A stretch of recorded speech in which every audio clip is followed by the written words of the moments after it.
নরসিংদীর মনোহরদীতে পল্টন ট্র্যাজেডি এবং কালো দিবস উপলক্ষে বাংলাদেশ জামায়াতে ইসলামী খিদিরপুর ইউনিয়ন শাখার উদ্যোগে বিক্ষোভ সমাবেশ এবং মিছিল অনুষ্ঠিত হয়েছে।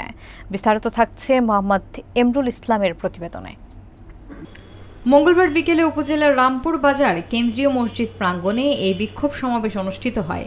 বাংলাদেশ জামায়াতে ইসলামী খিদিরপুর ইউনিয়ন শাখার সভাপতি মাওলানা আব্দুল মজিদ বিল্লালের সভাপতিত্বে এবং সাধারণ সম্পাদক মাওলানা ওবায়দুল হক মোদাসসের এর সঞ্চালনায় সমাবেশে বিশেষ অতিথি ছিলেন বাংলাদেশ জামায়াতে ইসলামী মনোহরদী উত্তর থানা শাখার বাইতুল মাল বিষয়ক সম্পাদক মাওলানা অলিউল্লাহ, উত্তর থানা ওলামা বিভাগের সভাপতি মাওলানা অলিউর রহমান এবং লেবুতলা ইউনিয়ন শাখার আমির মাওলানা ইকবাল হোসেন সহ আরও অনেকে।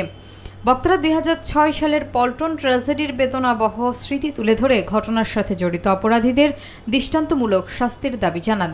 পরে মাগরিব নামাজের পর বাংলাদেশ জামায়াতে ইসলামী নরসিংদী জেলা শাখার সহকারী সেক্রেটারি মাওলানা জাহাঙ্গীর আলমের নেতৃত্বে একটি বিক্ষোভ মিছিল বের হয়। মিছিলটি রামপুর বাজার প্রদক্ষিণ করে পুনরায় সভাস্থলে এসে শেষ হয়। থেকে বিপদ আপদ আসে না, মার আসে না, জুলুম আসে না। জামাত ইসলামের উপর নির্যাতন চালিয়ে যাচ্ছে। জামাত ইসলামের নেতৃবৃন্দকে কি করছে? ফাঁসিতে ঝুলাই আছে। কিন্তু মাওলানা আব্দুল মজিদ বিল্লাল তাদের উপরে তারা নৃত্য করেছিল।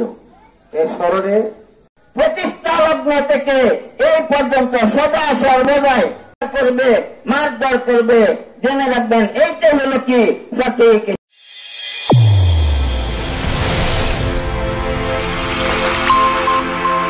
চ্যানেল A1 হৃদয়ের স্পন্দন।